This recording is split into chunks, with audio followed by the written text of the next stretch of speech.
ये परसिक्यूशन को बहुत ही क्लोजली देख रहा है। तो आप लोग जो देख रहे हैं वो दृष्टिकोण के अलग दृष्टिकोण है। हम लोग की जो कानून की तरफ से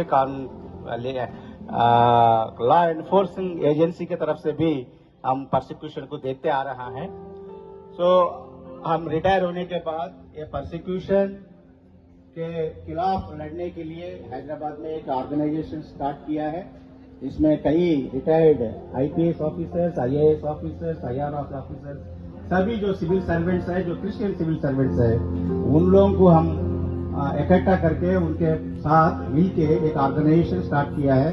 उसका नाम है सिविल राइट्स इनिशिएटिव इंटरनेशनल है। तो इसके माध्यम से हम जहां जहां परसिक्यूशन हो रहा है उस केसेस में हम इंटरव्यू करने की कोशिश कर रहे हैं, जहां इंफॉर्मेशन हमको मिल रहा है। तो अलग अलग जगहों में यूपी में भी कर रहा है, बिहार में भी कर रहा है, उड़ीसा में भी कर रहा है, साउथ इंडिया में भी कर रहा है। बहुत लोग सोचते हैं कि साउथ इंडिया में परसिक्यूशन कम है, नॉर्थ इंडिया में बहुत ज्यादा है। नॉर्थ इंडिया में तो ज्यादा है ही है, बट साउथ इंडिया में भी परसिक्यूशन है, खासकर दोनों तेलुगु स्टेट्स और कर्नाटका और इवन तमिलनाडु में भी परसिक्यूशन बहुत ज्यादा है। एक्चुअली दूसरा आइटम हम लोग लड़ रहे हैं रिलीजियस फ्रीडम फॉर दलित। ये दलित के साथ जो अन्याय हो रहा है वो क्रिश्चियनिटी में या इस्लाम में कन्वर्ट होने से उनको एसटी का रूप में ट्रीट नहीं कर रहा है, उस विषय में भी हम लड़ रहा है।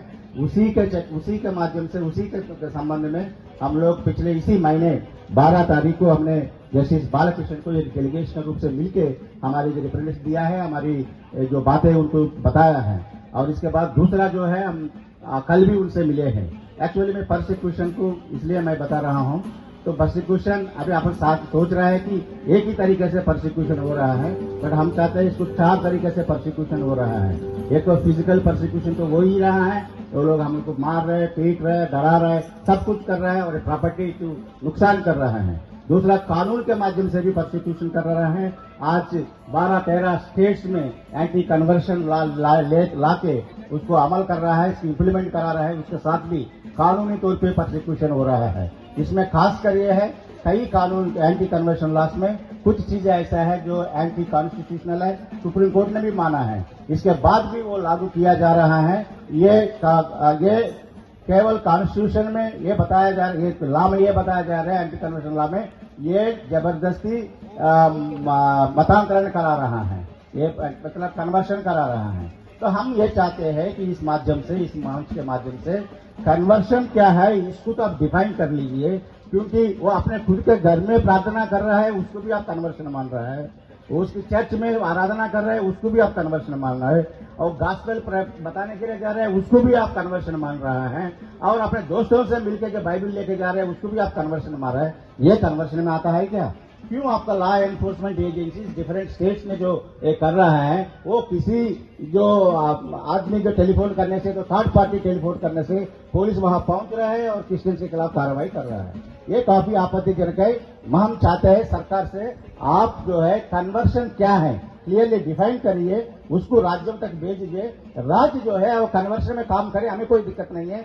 कोई ईसाई ऐसा नहीं जो बलवंत मतलब जो जबरदस्ती कोई किसी को मतांतरण कर रहे हैं, हम कोई मतांतरण ऐसा नहीं करते हैं। बट आप लोग जो है हर बात को जो 25 आर्टिकल के मुताबिक हमको जो कॉन्स्टिट्यूशनल जो राइट दिया है, फंडामेंटल राइट, उसको भी आपको वायलेट करके उसको भी दबाने के लिए प्रयास कर रहा है। ये एंटी कॉन्स्टिट्यूशनल है, इसके खिलाफ अपना वॉइस रेज करने का जरूरत है। और दूसरा इंटेलेक्चुअल परसिक्यूशन हो रहा है। अब सारे मीडिया माध्यम से सभी जो उससे इसलिए किया जा रहा है कि ये ईसाई, क्रिश्चियनिटी और इस्लाम जो है बाहर के हैं, वो इंडिया के नहीं है। हम जो केवल हिंदू देश के हैं, हिंदू रिलीजन यहाँ रहना चाहिए, बाहर का रिलीजन यहाँ रहना चाहिए। हम ये बताना चाहते हैं जो भी ईसाई है, हम लोग जो है भारत के हैं, बाहर से नहीं आए हैं। हम जो यहाँ अभी ईसाई जो फेथ को ले रहे हैं, हम भारत का नहीं, भारत का है, बाहर का नहीं है। जितना हिंदू बताता है हम नेशनल है, उससे भी हम ज्यादा नेशनल है, उससे भी हम देश को गर्व करते हैं इस देश से। बट हम लोग कोई अनपेट्रियाटिक नहीं है। ये जो बताया जा रहा है इसको यहाँ से भगाना है, ये सरासर गलत है। और कई वीडियोस के माध्यम से, कई यूट्यूब के माध्यम से, कई माध्यम से ये प्रचार किया जा रहा है, इसको भी विरोध करना आवश्यक है। हम एक्चुअली आज एक मीटिंग हम हैदराबाद में है इसी को लेके, परंतु हम चाहते हैं यहाँ आके आपके साथ देखे, आपके साथ हमारा सद्भावना देना चाहिए, आपको सपोर्ट करना चाहिए। इसलिए हम हैदराबाद से और कर्नाटक से यहाँ आए हैं। ये अवकाश है, इसके लिए धन्यवाद। जय हिंद, जय भारत।